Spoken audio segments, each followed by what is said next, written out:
What's up, Rapport family? We are back with another great edition of The Mix.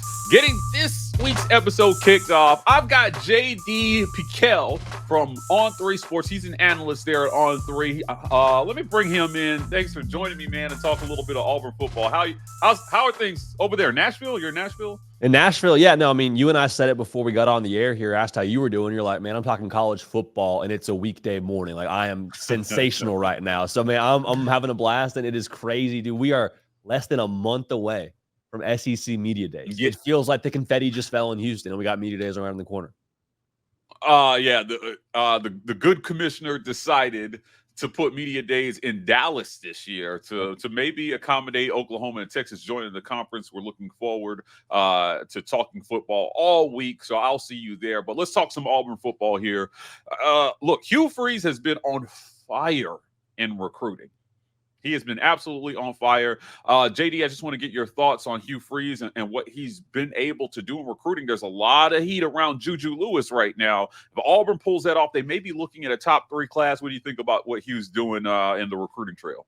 I mean, I think he's building it the right way. Like, I think you look at this most recent class, and they were in the top 10 in the 2024 cycle. And you look at what they've done on the field, and it's like it was year one, lost to New Mexico State, only had 6 wins, and they still ended a top 10 class. So that to me says, okay, resources and administration and staff are all pulling in the same direction, which is a nice change of pace for the good folks out there on the plains. And when you look at what they could do in the future, like I've said before, if you land a top 10 class with 6 wins and you're selling the vision, you're selling where this thing is going to be. What happens when they win 9 games? What happens when they go show up in the title game in Atlanta? It's so obvious that Hugh Freeze is an elite recruiter. He's put that on paper now many times. He's proven that to be true. So I think once they get proof of concept, it's going to be even more dangerous. And you would have to believe that if they could get some solid proof of concept this season, I think as we're recording this right now, Julian Lewis is pretty locked in with USC. But if you see some good things happening on the plains, you see the quarterback at Auburn, whether it's Peyton Thorne or someone else, put up some good numbers. Again, I'm pretty confident it'll be Peyton Thorne. You wonder how much that sways the opinion of a young man in Julian Lewis's position. Yeah, it's going to be interesting to see. But, there are some that believe the portal is the way to do this thing. Hugh Freeze didn't shy away from the portal in year one. He went out and got Peyton Thorne and some others. Maybe year one didn't go statistically the way he planned. But talk to me about the portal. NIL has changed how we look at college football. What are your thoughts on the portal and can you go to the portal consistently and build a winner?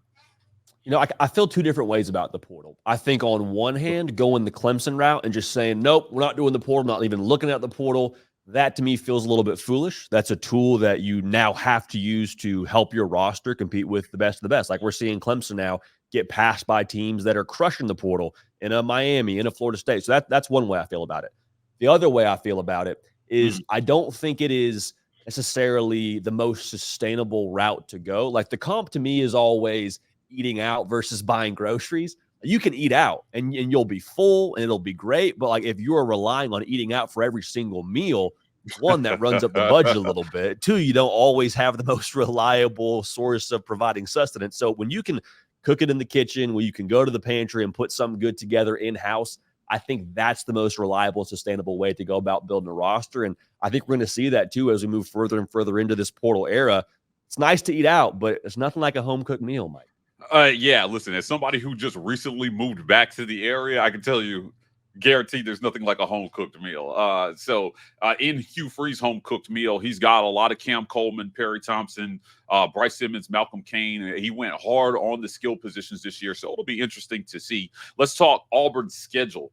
Auburn has probably one of the easiest schedules they've had in quite some time, with a really difficult stretch right in the middle. They get it kicked off at Alabama A&M. I could see maybe 4-0 going into Oklahoma. What do you see on Auburn's schedule that gets you excited about their prospects of hitting the over? And what do you see there that makes you think, maybe the under is the way to go?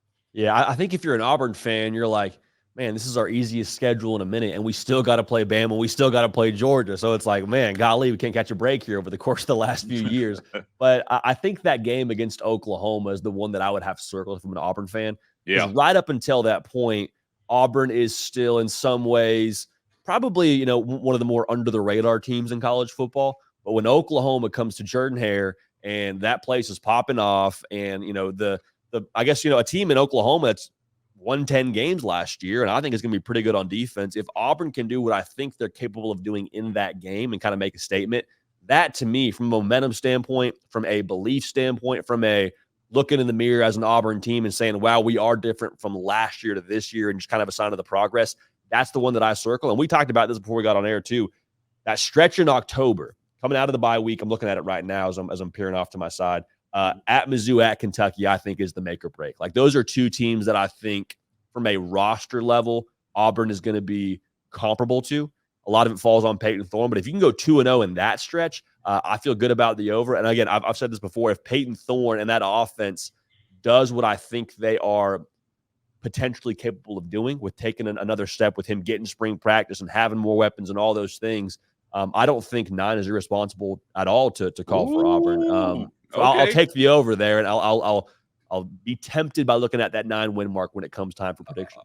Look, me and my friend over at Lake Kick, Josh Pate, we both hammered the over last year and got taken to the bank. So, but I like this prediction. I think that Auburn was better. They were closer than it looked last year. They ended with 6 wins, but you have a game against New Mexico State that if they play that game 10 times, they don't lose. Sure. And then you had Alabama. You had enough talent to take Alabama all the way down to the last play. And I would argue, JD, that it wasn't talent that cost them the game. It was play calling that cost them the game. So if Hugh Freeze and his staff, now he's replaced both coordinators in year one, and they like the guys that they brought in. So you've got DJ Durkin, who's a proven SEC guy, and you've got Charles Kelly, who they like a lot. And then on the offensive side of the ball, you brought in Derek Nix from Ole Miss, but presumably he'll be calling his own plays this year. So we'll see how that goes. I'm excited to see where that ends up.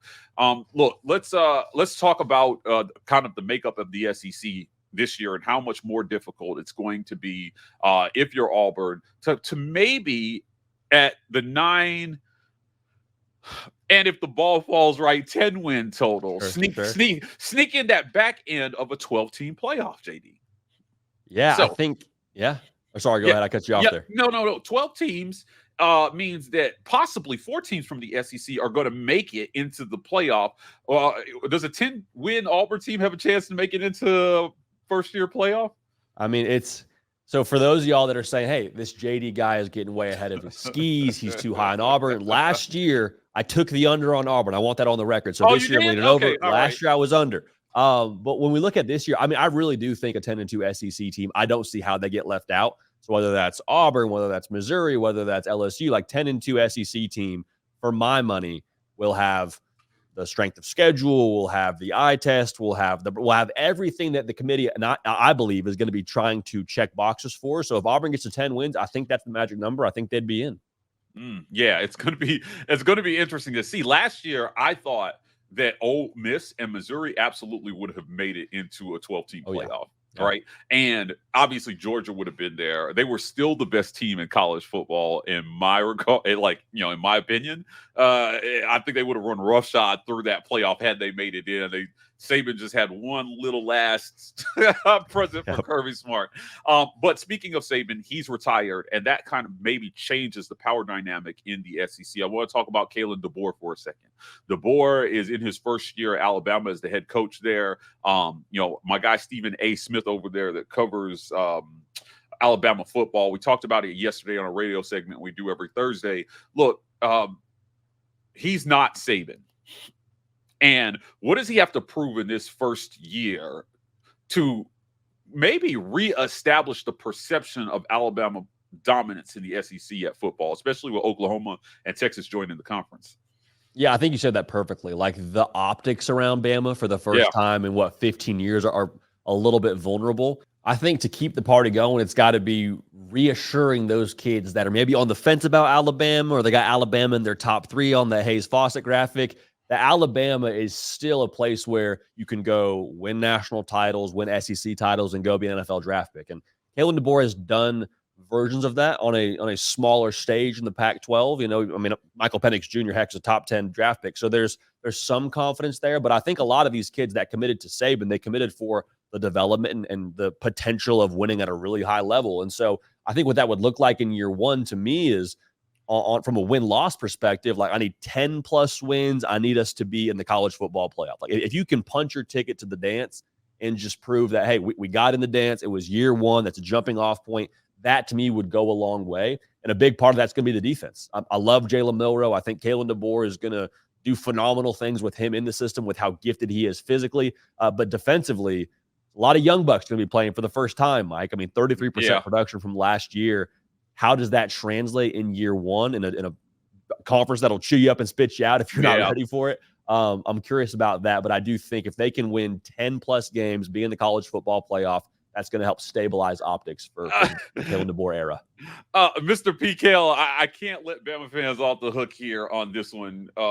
Look, can we trust anything that comes out of the defunct Pac-12? Like, they play lukewarm defense on that side of the country. They have. I don't think anybody would argue that. 2 years ago, as a matter of fact, they had 8 3,000-yard passers in that conference. 8 guys threw for 3,000 or more yards. The Auburn has only had 2 3,000-yard passers in a single season, twice in the whole history of the program. 8 guys in their conference did it. You know, can his system work in the SEC? Is this, you know what I mean? Is that a crazy statement to question whether his system can work? No, I don't think it's a crazy question just because we haven't seen it just yet. Like, you know, seeing is believing, right? So until they do something on the defensive side of the football to give us tremendous confidence within that staff, like we're probably going to have some questions. Kane Womack, I think, is the ultimate variable you're looking at here with how he gets this defense to play in a new scheme and a new structure and new personnel. Like there's a lot of newness on that side of the football. So my question is, how quickly do they get the offense rolling? Because I don't question that. I think Kalen DeBoer's offense is more or less a proven commodity. I think it just takes, you know, however long it takes until he starts getting things cranked over there. What's the trade-off in offense hitting the ground running and having the defenses back to the defense eventually acclimating and being able to kind of have complementary kind of football? Because, you know, you can win track meets every now and then. And, I mean, you got to win a drag race or two to probably do what you want to do at Alabama anyway. But you know, you start piling up those shootouts, like there's only so much gas in the car, even with a potent offense like Kalen DeBoer, I believe, is going to have and had last year at Washington. So that's the big question for me. How much do they get on the defensive side of the ball? Because you're right, it is unproven at this point in time. Hugh Freeze took Nick Saban to 4th and 31, and they got a miracle. They got their version of an Iron Bowl miracle to win it. It had been Auburn in recent competitive conference games that had been pulling off the miracles. Give me a way too early prediction on this year's Iron Bowl. Do you think Hugh Freeze can pull off the upset? Ooh. He beat Saban twice. Yeah. Today I'd lean Auburn. Today I would lean Auburn. Today? I'd lean Auburn today. All right, I love it. I'd lean Auburn. Yep. I like that. Look, JD, I want to thank you for joining me today on this week's edition of The Mix. We're looking forward to having you back, man. But I definitely will get together with you at Media Days, and we'll get something done, man. Thanks for joining me. Man, can't wait. See you in Dallas, brother. Guys, that's it for another edition of The Mix with my guy, JD Pickell from On3 Sports. If you want more content like this, please hit like and subscribe. We are The War Report on every social media platform, TW Report on TikTok. We're signing off, and as always, War Eagle.